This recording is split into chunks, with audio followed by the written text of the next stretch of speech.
here will be fielding those questions for us. And we're actually going to have some poll questions in the webinar today. So love to get some participation on that side as well, because we love to hear what's going on inside your clinic. Yeah, we've been having fun before we got started talking about our Halloween costumes, and obviously we're broadcasting in October, and Halloween is on Friday, so we're all getting geared up for that. Today we're gonna tell you the scary truth about the cost of the scary truth digital marketing. I know, right? Yeah, exactly. That's a perfect segue. Are you ready for that? What are you going to be? So I'm not allowed to tell you. Yeah, it's a contest on our side. So we've been running a Halloween contest at the office now for what, 6 years? Yeah, long time. Yeah, Hannah is actually our reigning champion. Yeah, if you go to the Nick the Marketer socials on Facebook, you can go back and scroll and see all the fun things that we've done there. But we're not here for that today. Today we're going to be talking about digital marketing and the cost. From my perspective, Michael, what we're doing is we're setting up for our 2026 webinar, where we're going to be talking about the 2026 digital marketing playbook. And I know that's not this one, but I think if we spend time today talking about what it costs to do the things that we're going to be talking about in the future, we can get that stuff out of the way. You're already prepped for it. And then you can take massive action going into 2026. And that's what we want you to do. Yeah. And we'll be going to like real numbers and all the things, but, now we're entering the last phase of the year. And so probably right now, you're probably in a little bit of a slump because flu season's about to fire off pretty soon. We know how that goes. I'm dodging that, like wash your hands, wash your hands, wash your hands. Exactly. But anyway, so we understand that, and we understand like this is usually the planning phase in most businesses of what the next year will look like. So we want to just kind of make sure you understand where budgets may need to be and where they compared to where they are right now. Right. That's what we're going to go through today. So let's go ahead and get started. Let's get rolling. Alrighty. So real quick introductions here. So I'm Michael Ray. I'm VP of Operations here at Patient Care Marketing Pros / Nick the Marketer. I've been in the company now 6.5 years. Started I have a web dev background, but now I'm pure operations. And so that's who I am and what I do. What about you, Nick? Hey, Nick Horde, located here in the great state of Alabama in Birmingham, and married, 3 kids. Been in the marketing and advertising space now, probably going on 15, maybe even 16 years at this point. Started in radio, transitioned into digital when that became prominent. And during COVID, we fell in love with the urgent care industry because y'all propped us up when everybody else was abandoning ship. So that's how we got into the marketing game for urgent cares. And today we have built a foundation and a program and a strategy to help urgent cares triple their revenue. We'll talk a little bit about how we do that today. Absolutely. So, all right, a couple of housekeeping items as always. Use the chat for questions. We always have a Q&A bit at the very end. So, and Hannah will be fielding these questions for us. So it makes it super easy. So if you have any question at any point, just throw it in the chat and Hannah will bring it up to us at the end. This is a chance to put away your, let's not have any interruptions for the next 60 minutes or so. Because this is great information that going forward. This is real information. We're not just fluffing things. Right. This is actually something you could take with you very quickly. And also we want to have that interaction with you guys. So we'll have polls and so forth. So we want to hear that interaction and just kind of see what's going on in your world. Because we have assumptions on certain things with our client base, but we also want to hear from others who are not clients, what's going on in your world. So, alrighty. And then our goal is really like, what in the world is this all going to cost next year? And these are what we see from this year and previous years and what we know is real. And the sad part is things are getting more expensive. I wish they were getting cheaper, but they just are. This economy is more expensive, but we're seeing that just in the ad space and just in general. Competition's rising consistently. Now you've had like the pickup back in COVID where private equity was buying in and building out more and more urgent cares because of that build out. And then some of that settled down, but now you have more privately, non-private equity, but privately owned clinics coming on now. So there's more competition. That's been an adventure. Yeah, there's just more competition. It's not a bad thing, but it's business, right? It's just, we're never going to be the competitor of one, right? So that's right. Anyway, we'll have a budget planner we'll be giving to you guys. We won't have a chance to go through deep dive on that necessarily, but we'll have that available to you. It just helps you kind of plan a little bit, gives you a little bit of visualization of all the things. And we also have a link to all of our resources because we want you guys to win. And we have lots of toolkits that can help you do that where you don't even need us. We just give you some information and things that work real well for us. Awesome. All right. So if you've listened to any of our previous webinars or you listen to our podcast walk-ins, welcome. You always hear me say that we want to help you get more patients, deliver better care, get repeat visits, and scale your clinic. So anytime you're going to come onto a webinar with us, it's our design to help you do these things here because you got into the urgent care space, not only to take care of people, but also to scale in such a way where you can get more freedom in your business. Okay. So you got to have more patients to do that. In order to get them to come back for repeat visits, you have to deliver really good care. And then ultimately, the scale piece is where you're not doing everything by yourself. So we're going to spend some time today talking about those things. All right, here we go. We're going to start with why marketing costs are rising. I think it's a very good question to go, okay, well, with AI and everything else that's going on, why do we not see why do we not see prices falling? But this is the reality. You're seeing an increased competition for ad space. For the first time in the agency since we've been doing urgent care, we're seeing where the level playing field is now causing prices to go up. It used to be you could write a better ad to the right person at the right time in the right way. And a lot of people have figured out how to do that. AI has given you good tools to be able to do that. Not all good tools. Well, some good tools to be able to do that. Yeah. But if you have 10 urgent cares in the competitive space in any given market, by default, the demand increases and so the prices increase. Yeah. AI-driven bidding and automation fees is one of the biggest things that's causing this to happen. You would think that AI would drive the cost down because that's what they're talking about over and over again. But here's the problem. It's not perfect, and it doesn't do anything consistently. So one of the challenges with that is you get some good, some bad, some ugly, and then the prices start getting squirrely. Everything goes up. Well, and I think one thing that people forget, these platforms that you do like run ads on, Correct. they're designed to make money. They're not going to build a tool that shortchanges them. That's right. That's just not going to do it. Like they want to get you results because they want you to keep coming back, but they're not going to make this magic tool that cuts your costs in half and then they lose a bunch of money. That would never fly in any business. 100%. Another thing is patients are expecting more from their experience with your clinic.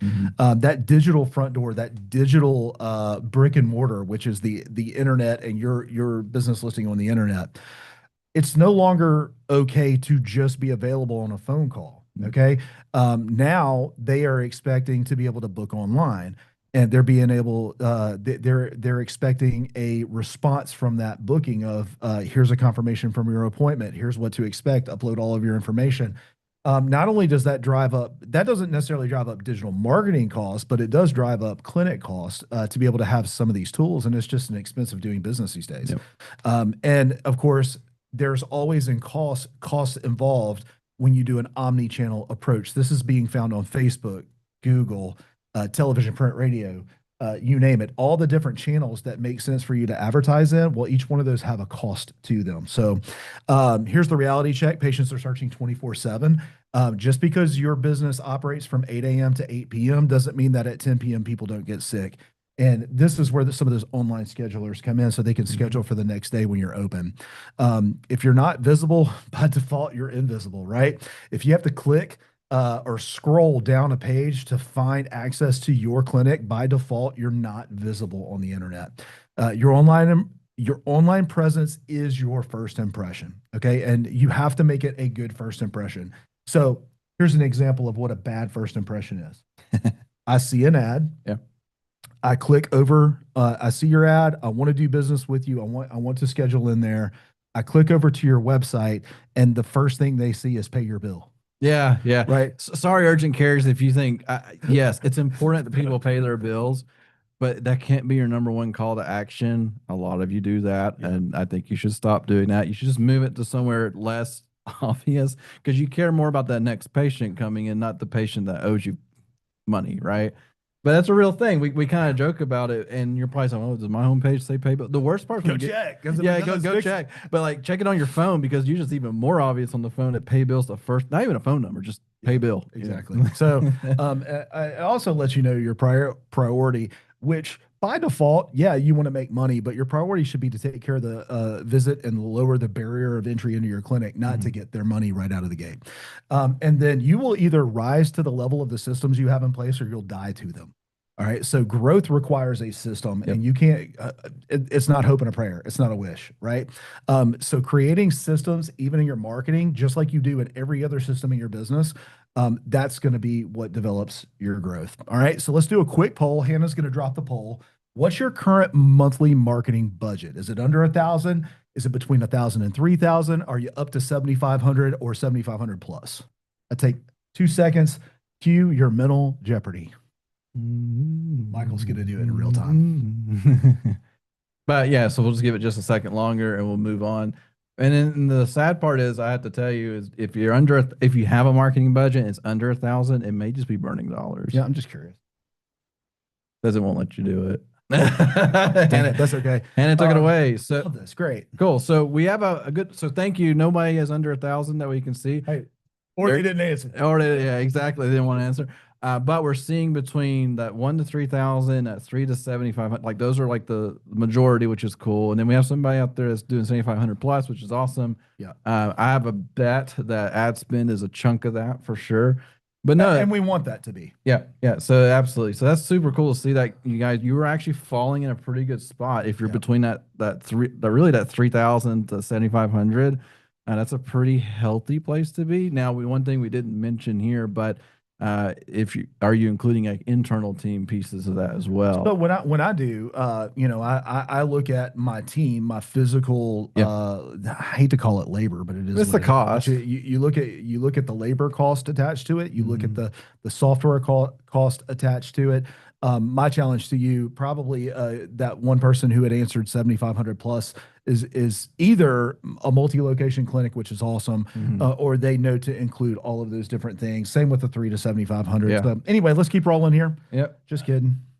All There we go. right. So let's go through the marketing mix of things. So we're going to touch on some of that. So when it comes to marketing mix, now we're talking, we're digital focused, so it's going to be heavy on that side. But there are some things that break down here. So the main pillars of marketing, you have the awareness, the conversion, and the retention. So the awareness side is like, are you actually available when people are searching? Like, can they find you? But when we talked about like that first impression online is so important. Like they can actually see where you are. Conversions where they clicked on something and hopefully they became an appointment or hopefully they walked in, but you didn't lose them because the awareness you can like, oh, I showed up. Like Nick was saying earlier, I showed up in their search. Awesome. Then what? And so if the conversion doesn't happen, it doesn't matter how much effort and money you put into marketing if you can't get them to convert. It's a real problem too because urgent care, like a lot of industries, but urgent care very particularly, they move to the next person very quickly. And so if I'm calling and I get a busy signal or a please hang on from the front desk, and then it goes to like a 2 or 3 minute wait, probably going to hang up and call the next one in line on the search just because that's what most people do. They don't, sadly, we'll talk about renting in a minute, but sadly, they don't know who you are when they call you. I mean, they don't even care. They're hoping that you say urgent care. They don't care what the brand of that is. They just care like, can you help me? Even better if you smile. Yeah, smile while talking on the phone is important. Yeah, and I gotta stop here for a moment. This is funny that you say that. We had that video going around the office of that comedian that goes, "Hey, you got $40? We'll figure this out together." We'll figure it out together. Just a little enthusiasm goes a long way. Hey, Yeah. we got you. Yeah, exactly. So anyway, so the conversion is super important. Got to recognize that. And then retention. Retention is one of those items that we quickly can forget about because like, we already got the patient. Yeah. But what's going to bring them back in as a patient? Because if they had a great experience, why wouldn't they come back? Well, they don't come back because they don't remember you and they don't That's a good know point. what's going on. And so that's just that hard reminder. Like you have to be intentional. As Nick has said, you'll fail to your systems, whatever you build. If you don't have a system for retention or bringing those patients back in, they're just not going to. You're going to hope that they come back in, which doesn't work. All right. So common mistakes that we see inside of this thing. So overspending on ads where you're just kind of spray and pray situation. And That's the thing. it's real. The platforms are one of those items where they want you to spend the dollars, right? And so they're going to make wild suggestions sometimes. But no, it's real. Like if you're not like focused on the right targeting, or if your radiuses are too broad, you're just going to, yeah, you'll get clicks or you'll get impressions, but they're not actually doing anything. They're just costing you dollars. We've seen it time and time again when we get the audit an ads account. and their conversions are like in the 30 to 40. They don't even know, like most of the time they don't know, but their conversions are 30, 40 plus.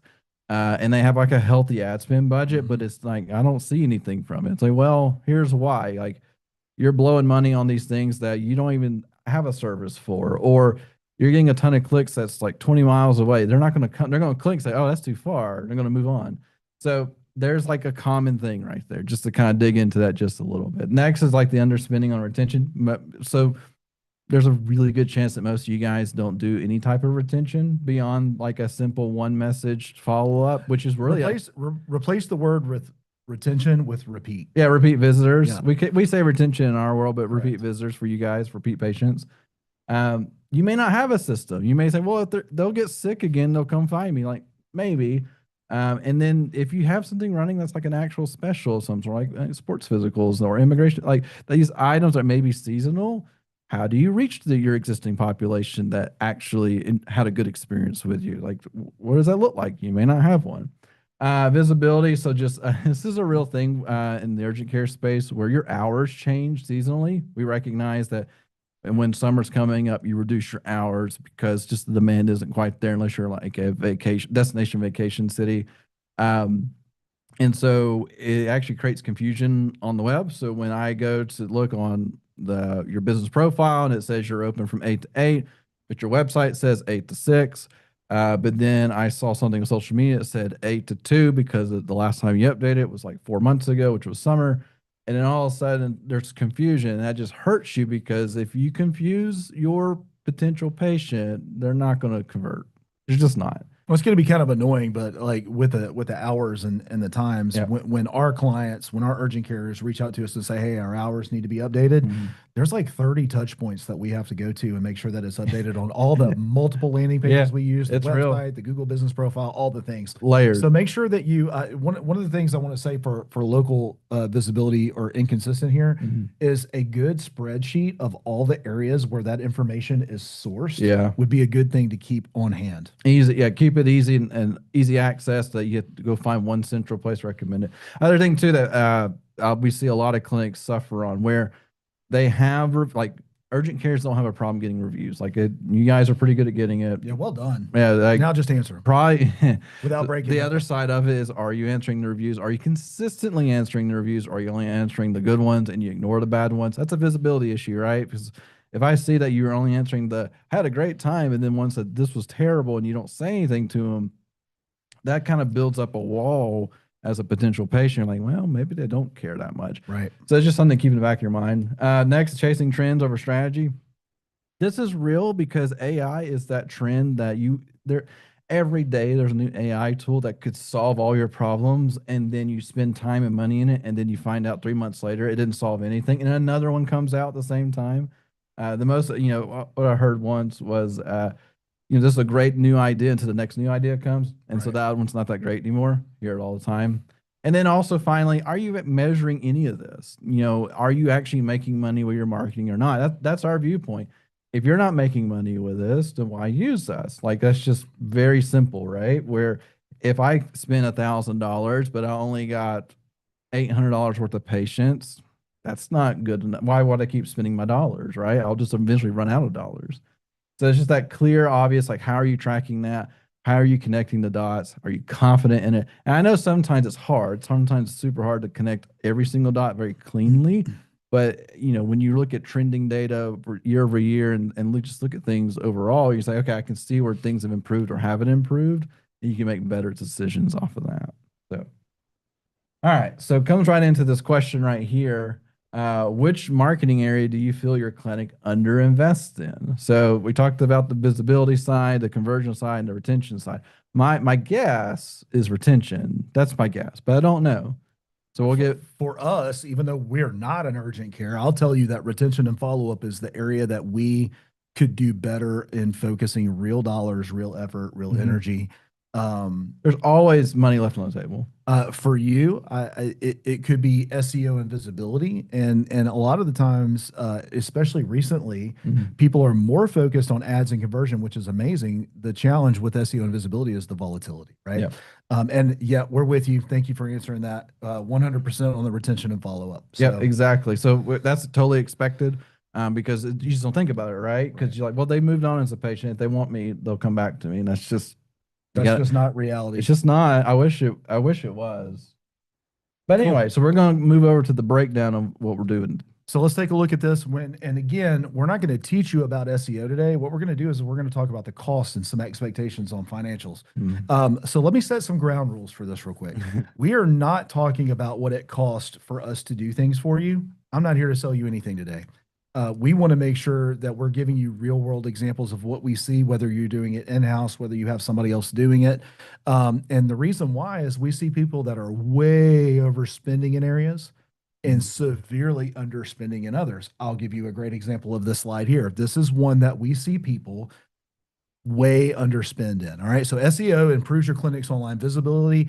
I like to say it this way. Search engine optimization, simply put, is the art of getting found on the internet. That's it. That's the search engine is Google or Bing or now AEO. Now ChatGPT has its own thing. Yeah. Right. And you get all these sold on these things of, well, let me fix your AEO, which is the answer engine optimization. Which nobody has the answer to. Nobody has the answer to. And then when you dig deeper, you realize that as it sits right now, your SEO techniques work with AEO because they haven't defined everything yet. Correct. So let's look at the cost real quick and to help you understand why things cost what they cost. All right. So first of all, if you're paying less, I'm going to say less than $750 a month or budgeted less than that a month, here's the problem with that. Simply just not going to work. But Nick, this isn't an ad I place. No, I get that. What I am talking about is there are physical dollars that are attached to softwares. There are physical dollars that are attached to link building. That and a backlink to your website has so much positive authority, but they can cost anywhere between $300 and $1,000 just for one. And that will expire. Yeah, and it'll go away. Right? It will go away. Now obviously it'll help you rank, but it'll go away. There's softwares that help you distribute your online listing all over the internet. And that's one of the things, the 30 plus touch points that we talked about when you need to update your hours. The point is the physical costs are way more than $99 a month. So when you see like a $99 a month SEO agency or something like that, I'm just going to tell you buyer beware because there's no physical dollar amount way that they could execute. Yeah, because we've even tried ourselves, like some of these like things where it's $99 a month, $250 a month, and what it ends up being is usually a listings correction. Correct. Or they go into your business profile and just get it to 100% completion, and you'll feel a boost off of it for a month. Correct. And then after that, it'll start to fall again. And they can't do much more than that. And they'll say, we've done all these things like, no, but it's just real. Like we've been doing this for quite a long time and we see the cost and we're not even considered like the high end cost people per se. Cause like this 1 to 4,000, we're like right smack in the middle of that. Correct. And so like, it's just a real thing. Like there's just layers to it. We have layers of people on our team that work on these items, not just like one person that does everything. So, and another thing that's going to be driving costs are they spending money on the areas that need to be spent in? So if you are investing, in a entire city, for example, we're here in Birmingham. So if you're trying to find a 25-mile radius, but you can only serve 3 to 5 miles, you see a lot of people overspending, trying to reach areas that they're never going to serve in the first place. So these are the kind of fluctuations I'm talking about. Well, and the last point there before we move to the next slide is most of these online $50, $100, $300 a month ones, they don't know how an urgent care works. And so they assume you want to rank for the whole city when you only want to rank 3 to 5 miles. And so most of them don't understand that, and they just don't. And it makes sense why they wouldn't, because it's such a weird model that it's so tight. And because like your search volumes and all things make a lot of sense. And so they just apply just a general practice to it, and it usually doesn't work out. So awesome. Moving on. Right. So talk about website development. This is my piece. I've been doing web stuff. I built my first WordPress website back in like 2011, 2012, back when WordPress was a baby, like 10% of websites. Now it's like 50.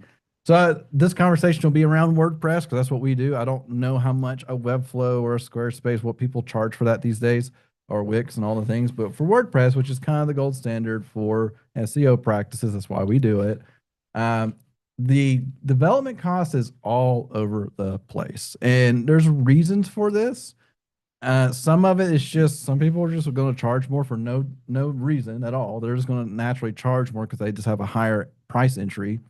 And then the other side is if you go overseas and you get it done, you can get a good looking WordPress website done overseas for like probably $1,000. But here's what you get when you actually do that, because I've seen a lot of them.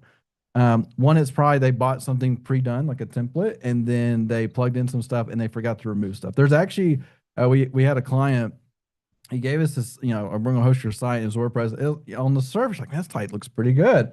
And then, he liked all the things, and he dug a little deeper, like, this is a dental theme. And then you start finding dental pages that were just baked in. And then all of a sudden you have an urgent care site that has dental on it. Anyway, so those things you got to look out for. So the development piece, like three to 12,000, give you a perspective. If you are not a client, you're coming to us, and you want us to build your website, we charge $5,000 to build your website. And then there may be some additional costs if there's some custom functionality that goes into it. But if you're looking for a pure marketing site, at 3 to 12 is real. But we've also seen like $100,000 website quote before, which not too long ago. Not too long ago. We didn't quote that, and that quote was built on the idea like there was probably about 400 or 500 pages to be built, because it was like tons of locations and all these different things, and there's layers to that. So that's where that kind of falls into place there. That's why that's so broad.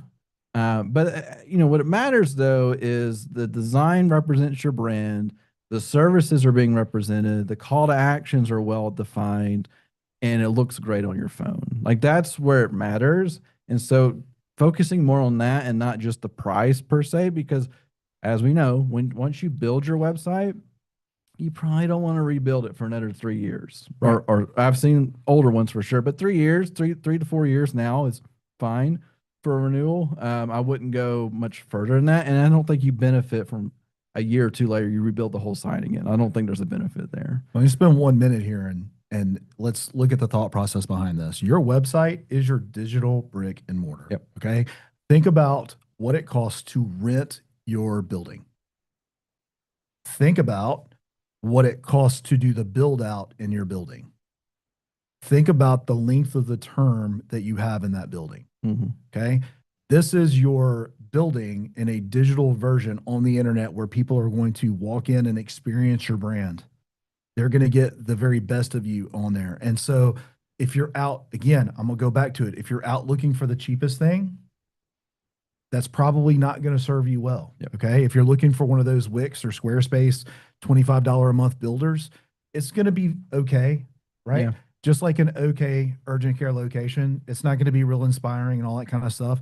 And then also you can get the Picasso of the internet too, right? And you're just going to spend $100,000 on an over bloated mess of a website, or could, right? Yeah. So unless you're doing custom dev, just think about what you're trying to accomplish with your website. You're trying to get people to understand what you do on the internet and turn into a patient. Yep. And that's the investment. Just like your building is designed to serve the people that converted. Mm-hmm. Okay, let's keep going. Yeah, we'll keep moving straight through. So All right. ad side. So digital advertisement, Google, Meta, they're essential for reaching people. Google Ads is we've asked this probably a dozen times on interviews on our podcast, where we've talked to the marketing director of an urgent care or the owner of an urgent care. And they're super consistent with this answer. The answer is always, well, let me give you the question. The question is, if I only had one tool that I could use to get patients coming through the door, which one would it be? 100% of the, well, I don't know. One person gave me Grassroots, Yeah. and then backed out of that and said, nah, never mind, Google Ads. So Yeah. paid ads is going to be the number one way to do it, right? Here's the cost. It depends on how many locations you have, how big the market is, Competition, all the things. all of the things that go into that. Here's what we found where a single location with a moderate level of competition can be successful with a $1,500 budget.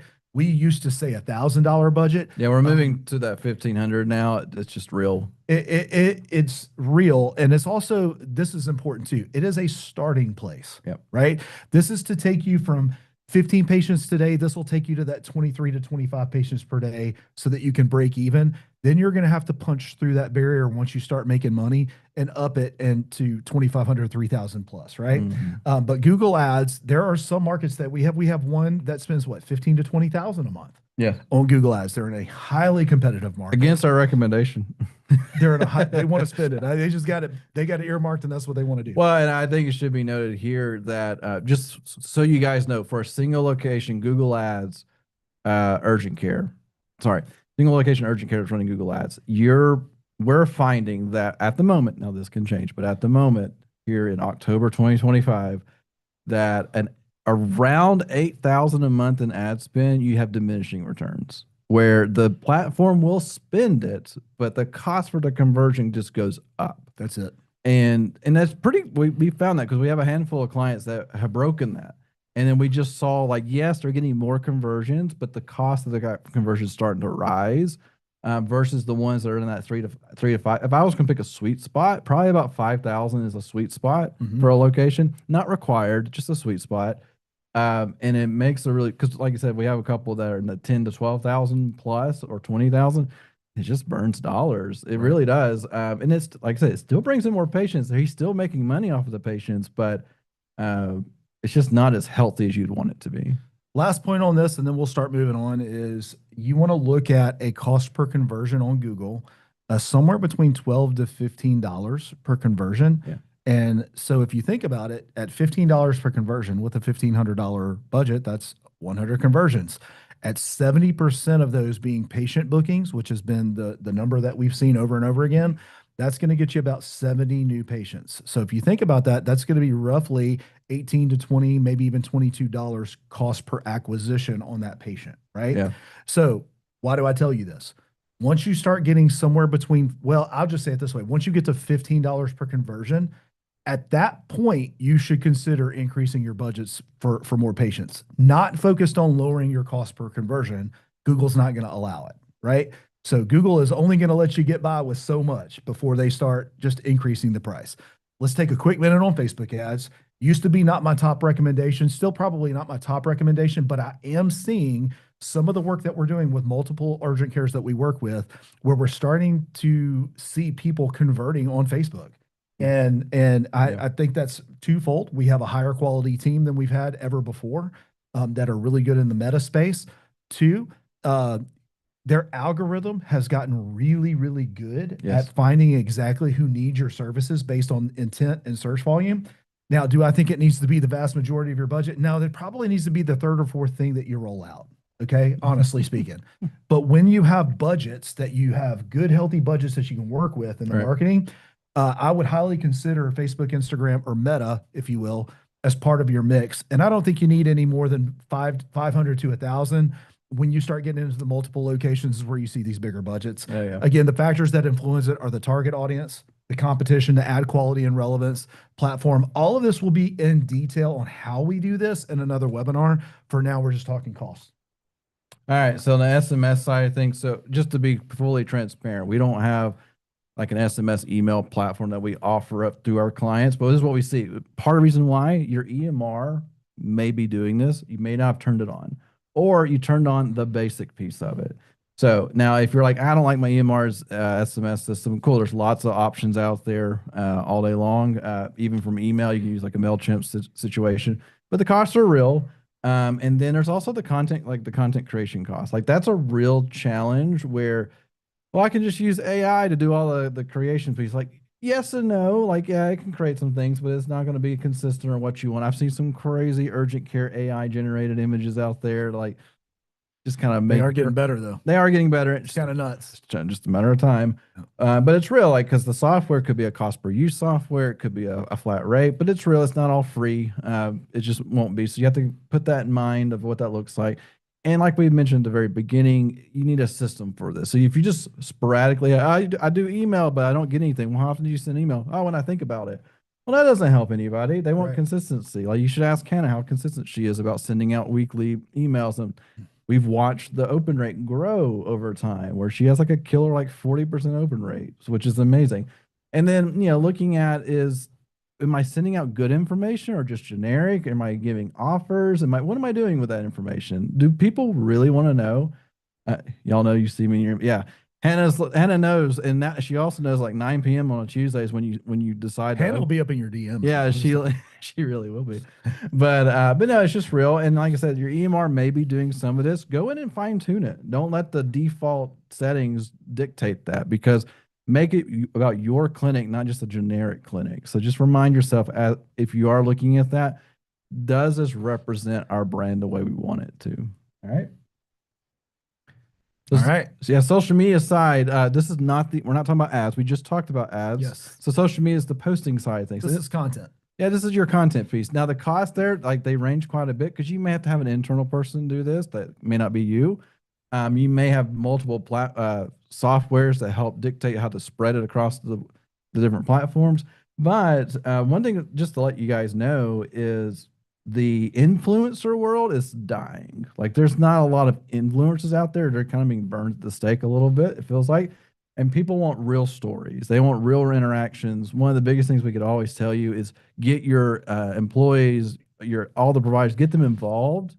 Maybe not a competition per se, but just get them involved. Let people see real faces. Because we even talk about the stock assets versus in-house creation. You can go buy stock photos. You can get AI to do it all the time. But the in-house piece is so important. Like it is a cost. There's definitely a bigger cost in the in-house side of things.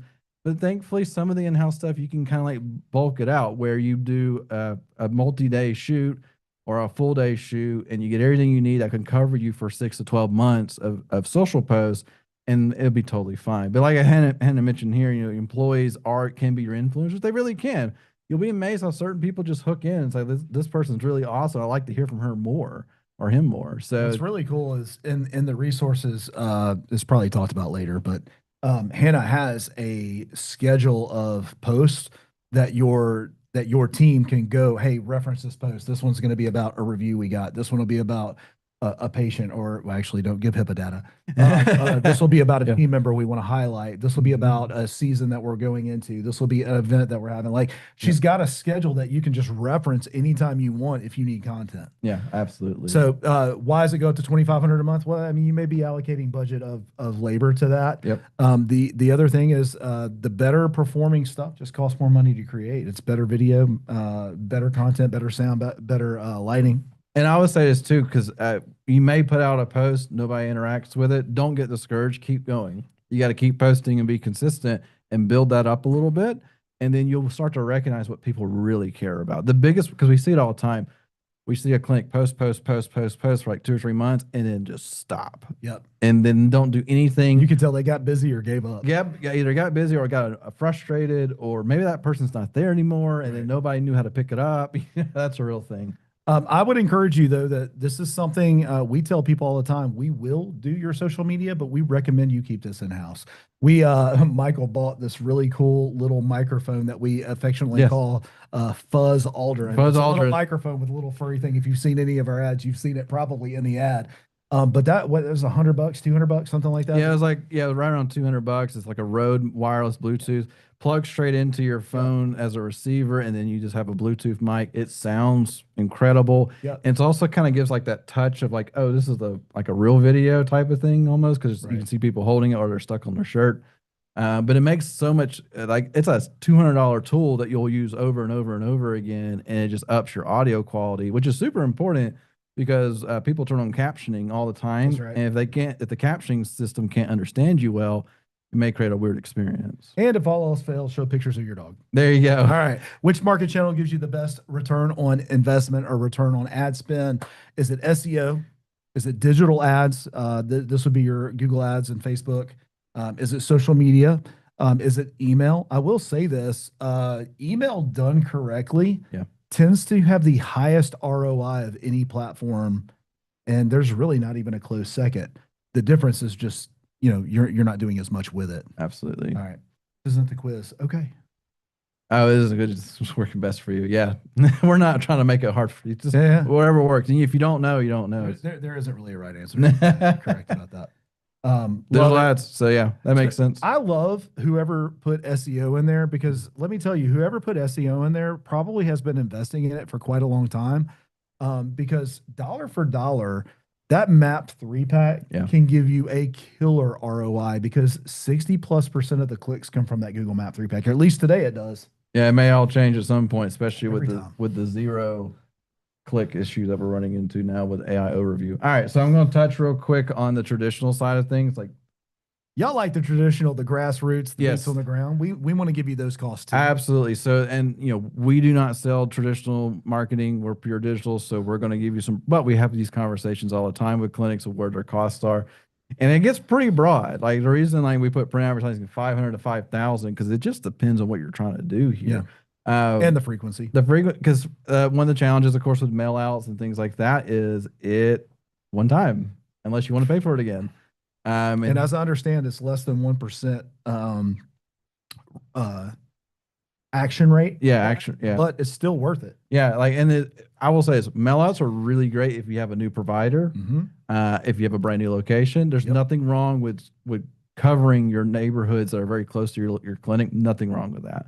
But what the challenge would be is sometimes the people don't put offers on there or they don't put really anything enticing. And so you have to remind it because when they're going to pull it out of the mailbox, like, and they're going to toss it.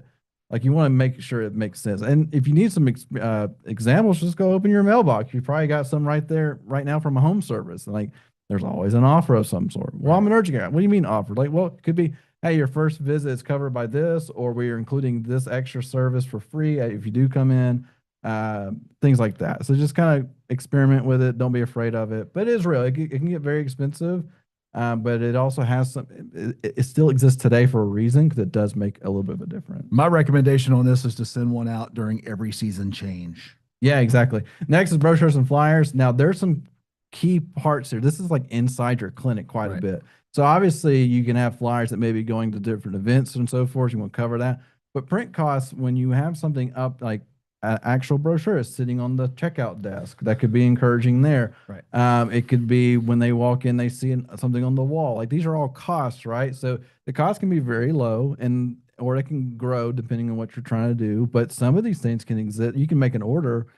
It may last you a whole year type of thing. But But like, are you swapping things out? Like even these guys back here that we have, like these are actually removable and easy to swap. So if we were going to do something completely different, it's not a complete redo cost type of thing. So kind of think through that. I've seen a lot of, if you go to like a fast food restaurant, all their posters and so forth, they're in containers that just open and you put in a different poster. Right. That poster may have cost $20 to print, but that container was expensive one time. So just kind of thinking through how can I reuse these things properly and actually have an impact. So just kind of think through that. All right, events, community outreach. We're big fans of this. We have quite a few podcast episodes related to this. This because you are part of the community. Urgent care, you are a very central piece of that from the healthcare side because a hospital isn't dropped in the middle of a neighborhood, but urgent care could be. And so getting involved with those events where you're giving away things, or maybe you're even just like our favorite thing is like having water bottles being sponsored or cotton candy at an event. Like you're just there to encourage the families and just say, hey, we're here to help. And by the way, we do urgent care. We're not trying to force something on you. But the key to that though is being intentional with it. Because when you go to an event, I hate this. When I see an event we go to or a conference and it's just the white table that was provided with somebody sitting behind it with just their logo on it, and they have just a bunch of pins and that's it. Like that's not part of the community as much. Sorry if you only done that. I apologize for if I attacked you just now, but it's real. Michael over here throwing shade on it. Yeah, it's real because like you pay you pay good money to be there. Make it a good experience for everybody involved. And so you said the key ingredient right there. In any marketing that you're going to do, I don't care what it is, make it a positive experience. Yeah, exactly. Yep. Because how you interact at that event is an extension of your brand. You want to make sure it's a good experience. I'm going to give this idea out there, and I don't even think Hal would be mad at me for it. He did an event not too long ago in the community, and it was so cool. What he did, again, it's the experience, it's the memory, it's what sticks with you at the event, right? So what he did is he took generic, really nice, but generic water bottles, because everybody loves a water bottle. Yeah. And then had a sticker buffet. Yeah. A sticker buffet. And I don't know what he charged, probably 50 cents or $1 per sticker or whatever. Yeah. But they were relevant stickers for some of them were brands, but some of them were sayings and like 6 7s, like the big Yeah, thing right now. and he some would have related directly to the neighborhood. yeah. which Yes. is super- And it was so cool to see that. And it was a hit. Yeah. And I want to go do it. Yeah, exactly. Yeah. I So want to go buy one. exactly. Right. But it was like a $10 water bottle and all the, like whatever he made on the stickers. And what was really cool is he could see which ones were effective and which weren't. Sorry, I didn't mean to cut it. And we just did a podcast episode where a urgent care is the trunk or treat. Yeah, that's so true. like they have their providers and staff come on and open their trunks, and they position it as a safe place for trunk or treat because where they were located was not all safe, and so it's like that's a community. Because we even joked, I don't spend money on marketing, and like, well, you spent money on that, did you? She said, well, I guess I did. So like those are just simple examples. And then or if you're going to an event and you just want to be the popcorn sponsor, where you're just handing out free popcorn, just simple things like that. So don't overthink it. So branding, what about the branding? I am digging into this for you. Okay. I think brand currently isn't near as important as visibility. Correct. But I think there will come a time here in the near future will be that the visibility is there for everybody and brand will take the next level. Okay. Brand is the area where brand is like culture that you don't control. Yeah. Culture is what happens inside of your urgent care. What people inside of your urgent care feel about working there. The experience. The experience. Brand is what everybody else in the world feels and thinks when they think of your brand, right? Or when they think of your logo, whatever experience. So I think it's worth investing in. I really do, but I don't think it's worth investing in to the degree that you set aside the other digital marketing or even local experiences. I think this needs to be something that you build over time until you know who you are. Then you can go all in on your brand. Yeah. Right. That's where you do a brand refresh or whatever. Right? When your foundation is super solid and you just want to expand on it and level up, that's where branding becomes way more important because then you start focusing on the little nuances of experience. Yep. And the biggest takeaway that I can tell you is your brand is not your logo. Your logo is part of your brand. Your brand is who you are. Yep. Your logo is the identifier of that. And I have seen people spend as little as $20. Like 99 designs, yeah, right? like 99 designs or something. I'll tell you this, man. I created an amazing brand that people are using today just off of ChatGPT, telling it what I wanted. I say brand, a logo is really what it was. But one of the things is you can also spend hundreds of thousands of dollars on a brand. There's two really amazing branding companies that I can think of off the top of my head, Lucky and Cayenne Creative. Here locally, yeah. Paper Simple, I think, are out of Atlanta. They're in the hundreds of thousands of dollars. Like these are people that McDonald's would go to, right? Yeah. And it's justified cost because there's a lot of thought process that goes into it. But it is one of those. It can be very expensive, very very fast, and so it shouldn't be something. And if you halfway do it, it shows. Right. So just want to be careful there because the last thing you want to do is like you work on this brand and you're multi-location and only one of your locations actually looks like the brand and the other ones you can't recognize. Right. Because that's the other challenge, right? Where if you're going to do this, you got to do it for all your locations. And if you don't do it for all of them, then you won't feel the effect of good branding. And let me tell you what, at the end of the day, you don't control your brand. I'm going to give you an example. Okay. Back mid 90s, early 2000s, McDonald's, completely different thought than 2025 McDonald's, right? The brand has changed. It used to be a Happy Meal was the thought process, fun, children. Stay a while. Yeah, hang out, like do your birthday parties here. That was peak McDonald's back in the day. Today, I think, okay, the food is probably going to be fine, but the service is going to suck wind, man. That's going to be the worst. It's going to be drive-through focus. Or it's going to be like inconsistent at best, the service side of things. But immediately thinking it's the experiences that shape the brand doesn't shape the experience. Okay, that's what I wanted to say about that. Yeah, and real quick, we do have an episode all about branding and actually the history of branding. Yep. So episode 188, if you can go check us out there, we deep dive on it. It's really entertaining, honestly. So I am going to be digging in heavy into brand and urgent care in 2026 because I think there is going to be a season where brand is going to matter tremendously. I just don't think they were there today. So more to come. Stay tuned. All right. Reputation. Yeah, it's reputation management. So you guys, honestly, you're pretty good at getting reviews. I think you have to be intentional about getting the good reviews. and that can be like we talked before, it's all about your systems and how you do the things. And then the cost of the softwares that do this just kind of depends, right? And it can get, and a lot of them are per usage. You have to be careful with that because it can be a big thing. And also, you don't want to like mass request things at one time. We've had situations where, yeah, here's 1,000 patients. Can you send a review request? Well, you don't really want to do. Actually, we've actually seen where Google will throttle your requests all of a sudden. Where, hey, I left a review. Like, yeah, you and 200 did, but Google's not showing them. So you gotta be systematic about it. You can't just blast it and hope it all sticks. Um, and then the other side is like, how do you stay engaged with it? How are you, are you on top of it? Because if you have multi locations and you have a couple of reviews a day, it doesn't take long before it becomes a mess. Right. And then AI like response reviews, those work pretty well. They're not 100%. Like they work fine on the 4 and 5 stars, but the more challenging ones, you got to be careful. We usually don't recommend AI responding to the 1 stars. They can get a little weary. 4 stars or better is okay. Yep. Anything less than that, you need to get a human involved. Yeah. So then, but there's cost, and there's also the cost of like if you have somebody who dedicated to this, well, you're removing them from other things that they're doing. So there's some other costs there, a little bit hidden for sure. All right. All right. So moving right into the hidden costs of things that actually set up for that. So let's talk about hidden costs. Biggest thing there. So a couple of things we don't always think about is the photography and video side. $500 to $2,000. That can be a heck of a lot more, honestly, on video if you want it to be. Or we saw a quote once for like $80,000 or $100,000 for a video. That was comical. But it's real. Like these quotes exist out there. So just that reminder of there is some cost.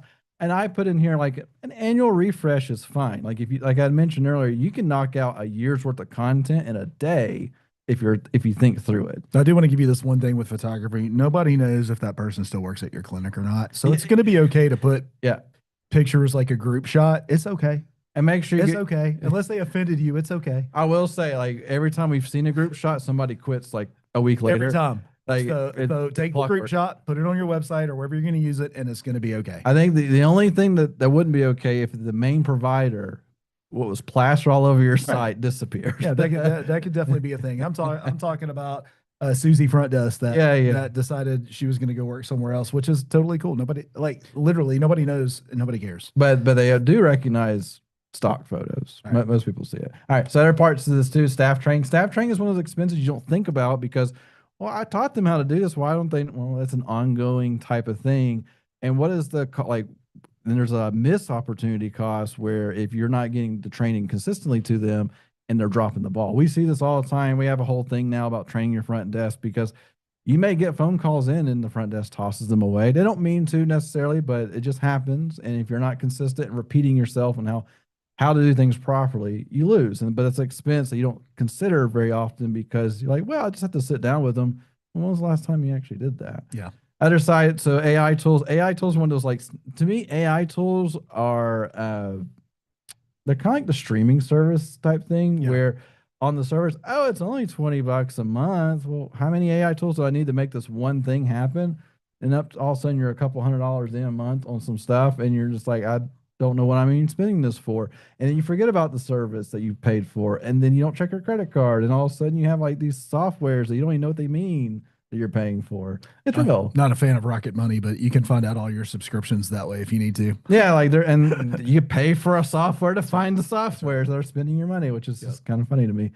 And then the other side is online booking software. So most urgent cares, you guys use online booking. Some have flat rates, some are a per visit cost. Like that's real, and that can add up. If you're doing 1,000 patients a month or plus, and it costs $3, $5, that gets very expensive very quickly.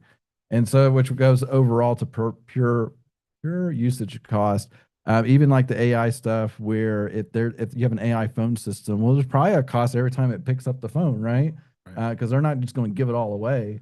So just those are things you kind of they sneak in, and then all of a sudden you go from like, man, we spent $40,000 on software last year. We're not telling you not to spend it. We're telling you to track it and know it. Track it and clean it up. Because we audit it. We audit ours like every quarter because, man, it builds up really fast. And I have shiny objects in there. Yeah, shiny objects is real. Like you just paid for one 2 weeks ago for $500 a month, and it's just. And I still like it. You still like it, but if we quit liking it, we got to turn it off. That's true. Anyway, So let's go into the world of building the budget. Yes. So- All right. I'm not going to spend a terrible amount of time here because I want to honor your time that you've given us so far.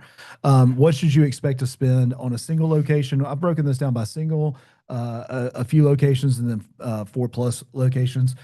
Basically, you always want to start with local ads, SEO, and your social. That's going to be a focus area, especially for a single location. You can spread that out on multiple locations, add reputation in there, and make sure that you're increasing your ad spend on a per location basis. The 1,500 that carried you at one location will not carry you at three. And then again, continue to go omnipresent as you increase to 4+ locations. You want to make sure that your marketing mix is very well distributed. And then I've given you a really cool tool that you can use. Apparently after this slide. So here's how you build your or evaluate your ROI. You're going to do a cost per lead measurement. You're going to look at your conversion rate. You're going to be looking at your patient lifetime value. This is actually important. Very few urgent cares can tell me the lifetime value of their patient. They can tell me exactly that it's $150 or $160 per patient visit, but they can't tell me how many times that patient has visited over the lifetime of them coming there. Yeah, because if you track, like maybe the patient that came in for an immigration physical, you get a much broader lifetime value Correct. versus someone who came in for a cold. You don't know, Right. but it'd be very interesting to see where you can spend your dollars more wisely. That's right. And you're going to look at that return on investment per channel that you're making a dollar investment in. Obviously, you guys are tracking your patients per day. We know that you're doing your patients per day. The thing is you're going to look for trends in your increases and decreases based on where you spend that money. I'm going to skip the ROI examples so I can get a few minutes on this in the next slide. So are you currently tracking your marketing ROI? Yes, sometimes not really. Make this super quick. All right. All right, cool. I'm going to keep going. Maybe.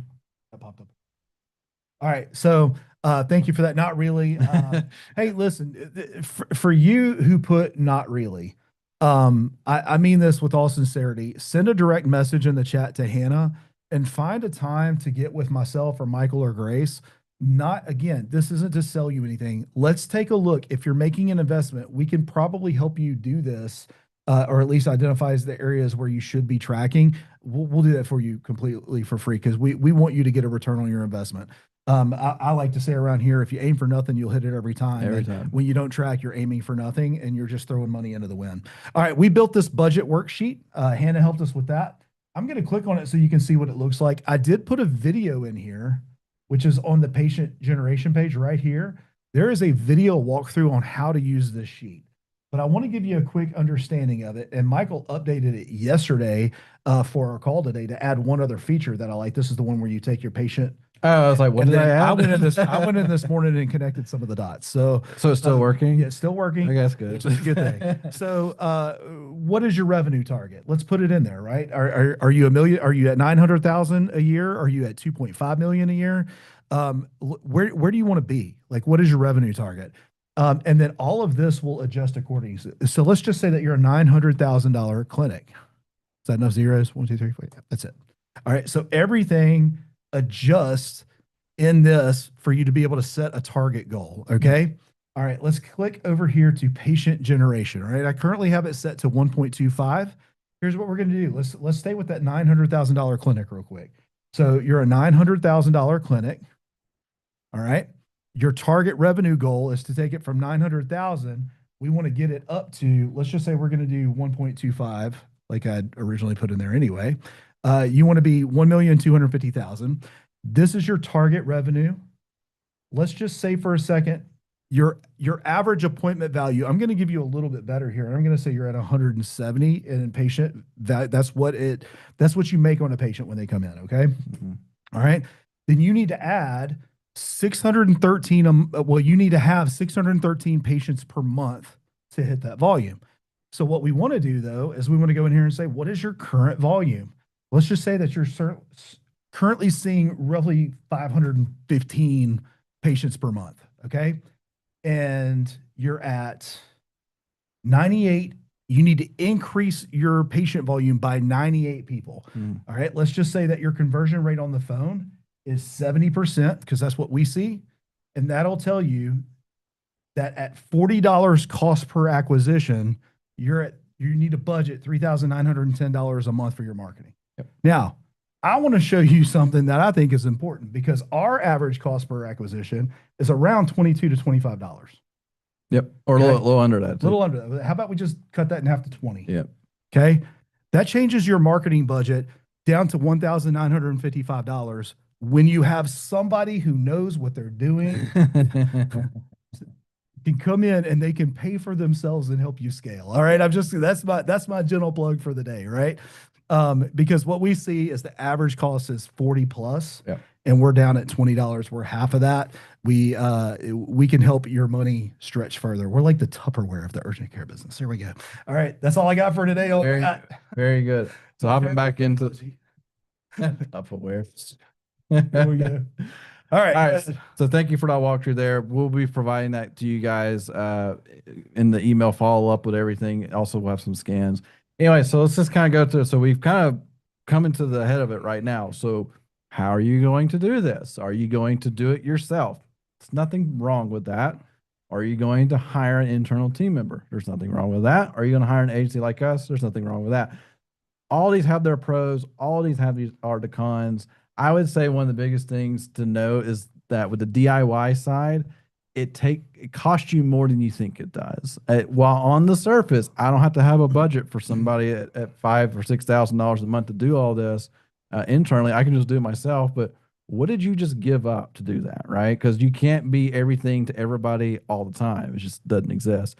Team member wise, like, yes, there's a cost there. And what we're finding is that most time, if you hire an internal marketing person, they become more of they focus on the messaging of the company, of the urgent care.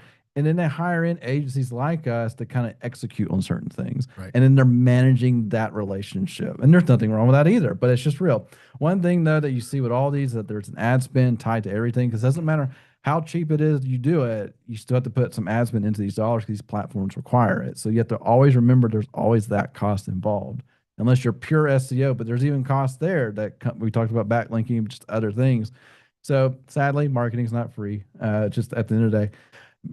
But in the last one, when we're the agency, we can do all things. Yes, there's some other things there too, right? Because, there are a lot of agencies, a lot of competitors out there, and they may know urgent care, they may not. And then there's also the trust factor. And, technically you're hiring a service, right? So you're not just internally collecting everything that's happening, because there's an IP side to us where what we do and how we do things is contained to us. We're not just going to give away our recipe to you and then you just go do it yourself. So just those are all those reminders. They're all real. They all have their pros and cons. You just got to find out where you are. We find that a single location is brand new startup.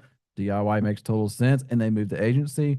And then usually when they're like 5 to 8 clinics, they start looking at an internal team member to help manage things. Which the reality is they're using both. Yeah. And then at that point because we even talked to one recently that has like 13, 14 locations, and she has somebody that they have an agency that does certain items that she can't not do. And it's because she doesn't have the time for it. You can't spend the time on the skill set for it to constantly be on it. So that is the reality of how you execute these things, and you just got to pick your path. Very good. All right. So how are you currently managing your marketing? Are you doing it in-house? Do you have a mix? Are you fully outsourced to somebody like us? Dangerously, but fun if you can do it. Are you word of mouth only? Like, where do you live? Or my location does everything, right? Like, That's right. I will give it just a second longer because we're out of time. Yeah, we're out of time. Again, want to respect the time. Yep. So let's keep going. In-house and a mix of in-house and agency. Very good. Yep, Very totally expected. Yep. All right. So here's some implementation pieces here. We recognize we're a tab it over. So if you have to hop, please. So a couple of things. Audit what you're doing right now. Where are they all coming from? What kind of traffic are you getting? Like, just need to do a full audit. By the way, if you scan that QR code, you can book a time with Grace, and she will do the audit for you. No cost, no obligation. We just want to show you what we got. We have some tools that help us with this. And you spend just a little bit of time with her to get some details, and it's good to go. We'll review your Google Ads account. We'll look at your visibility. We'll do everything, no cost. Budget-wise, we'll actually play like where are your spends right now? Where do you want to forecast? What's going to next year look like? Can you take the tool that we just showed you? Like, can you plug in those numbers and feel confident about those numbers? Because if you can't, you're just like, well, I don't want to spend $5,000 a month. I want to spend $2,000. Well, what kind of return do you actually want from it? then focus, because if you just do the broad approach, everything's not gonna be awesome, right? So you want to dig into the priorities. Top three of anything is usually the way to go, where you just kind of focus on that makes the most sense with your growth goals. Because maybe you want to grow a certain service inside your urgent care. Well, you're gonna have to put that as a focuser, right? You can't just say, I'll grow it with the rest of my budget. Like, no, it may need its own budget, strategy, everything. So you got to pick your poison, right? Finally, review. Are you checking in? Are you seeing are things increasing, decreasing? Like, we love checking with our clients every 30 days. What are you guys seeing? Like, this is what we see. We see good trends. What do you actually see? And when we get the response, I'm not sure, or I feel a difference, Right. but they can't tell us the difference. So like, those are things that are real. Feelings are great, but you have to actually put some numbers to it, because you do have to see it. Like, did I hit my revenue goals, which means that I grow the way I wanted to. Very good. And then every time, there you go. All right. Key takeaways. Digital marketing costs are rising, so go ahead and plan for that. Marketing is a growth engine, not an expense. I'll say that again for those in the back. Marketing is a growth engine. It is not an expense. Focus on awareness, conversion, retention. Don't overspend. Budget by clinic size. Think multi-channel. Watch for those hidden costs. I recommend that at least quarterly review the services that you're paying for, so that you can figure out if you're getting that ROI, and then track that ROI with leads, conversions, lifetime value. Audit, budget, focus. Use the 2026 spreadsheet that we gave you. You can get that here by scanning this QR code, or you can click in the chat and you can download all of those resources there. I can't overstate this. All of these have been well put together, meticulously put together, to make sure that it is giving you maximum value. There's nothing hidden in it. It is just tools for you to be able to grow your clinics. We clean out the tools. Yeah, we do. So that we try to keep them relevant. Some have been relevant for quite some time, but some of them just we got to remove. So anyway, I'd love for you guys to sign up for that stuff. We're always here just to help you along the way. So Q&A. So if we had questions, I think Hannah said we may have had a couple. I'm not sure that coming through the chat. So if you forgot to put your question and put it in now, chat, and Hannah will send it straight to us. We'll give it just a minute for that. Right. Yeah. And I'll just go ahead. Sorry. We have two. I've clicked answer live, but I don't know that you guys can see them. I cannot. We can't. Okay, cool. The first one is, does this cost of digital also include things like social media?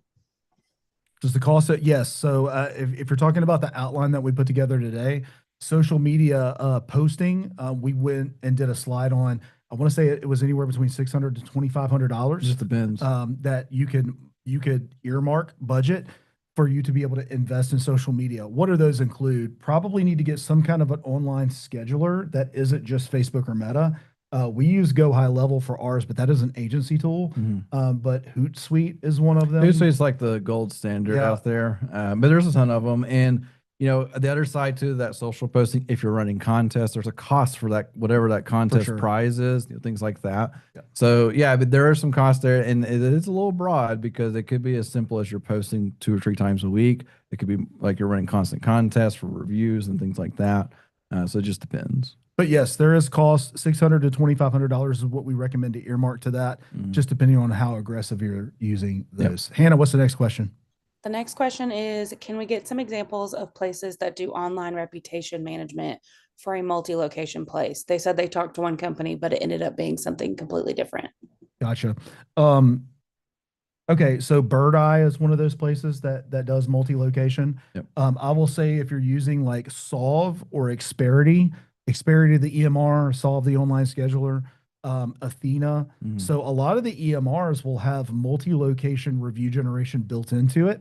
And then if you're working with a company like us, we have, again, Go High Level, where we would put in your Google business profile and be able to distribute those review requests through that. And then Podium too, right? Podium is I was going to get to that. I'm glad you said it. Talk about it. Well, you probably know more than I. Probably my favorite. I would say Podium's been around for a while. It was birthed out of home service related stuff, but now it's becoming more of it's like an omni-channel system. But it is very good for review generation. It has workflows built into it. All the things. We have a couple of clinics that use Podium, and they have yet to turn it off. So and it is HIPAA compliant. Yeah, so Podium is something I would consider looking at as well. I don't know where the costs are. I haven't looked at that in a while. It can get up there, but but again, it's like anything. It depends on what features that you use. Again, with any of these, there's different features. I know Xperity, they just did a webinar. I got a chance to be on it, Mhm. where you can actually not only review requests, but actually get paid through that system, where that particular patient has an outstanding invoice, and then in that outstanding invoice, they, that goes out. Hey, do you want to go ahead and pay this before you book, or do you want to go ahead and Yeah. get squared up with us? And that's not that's a general reminder. Not only do we want your review, we want you to pay up too. Right? Exactly. And I know Podium will do that, but I know that like Solve and Xperity Clockwise, which is their Mhm. that's our favorite, by the way, Clockwise. But the reason we like it is it's very good at requesting those reviews once you close things out in your EMR. Yep. Right. I hope that answers the question. But so let's go through it real quick. Xperity and Solve, which are going to be industry standards. Athena is going to have that in there. Mhm. We love Urgent IQ, by the way. I know it's baked into their system as well. Urgent IQ is a very sexy looking EMR. So most of them are ugly and clunky, but they work really, really, really, really well. Be Urgent careful. Be careful. IQ, just what I've seen. is They what are. it There are is. some clunky. I said most of them, Yeah. not all of them. But then you get Urgent IQ, which is a newer EMR that is just kind of really well designed, Yeah. but probably not for the biggest of the big, right? Yep. So it just depends on how you look at that. Again, we've talked about Bird Eye and we've talked about Podium. Mhm. Podium being one of my favorites. I would definitely say Podium is probably, as a quick answer, go look at Podium. Yep. And go from there. Especially if you've tried your own EMR stuff, it's just like not what you're hoping for. For sure. Podium be our next suggestion for sure. All right, Hannah, any other questions that come through, or just the two? Those were all that I saw, but Love great answers. I thought those were good questions. Yeah. Well, I want to thank you all for coming on to the webinar today. We will have another one coming up in November, another one in December. We are prepping for the 2026 playbook.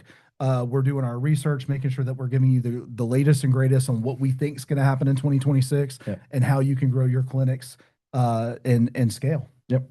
Thank you for coming. All right, See you on the next one. Thank y'all so much. See ya.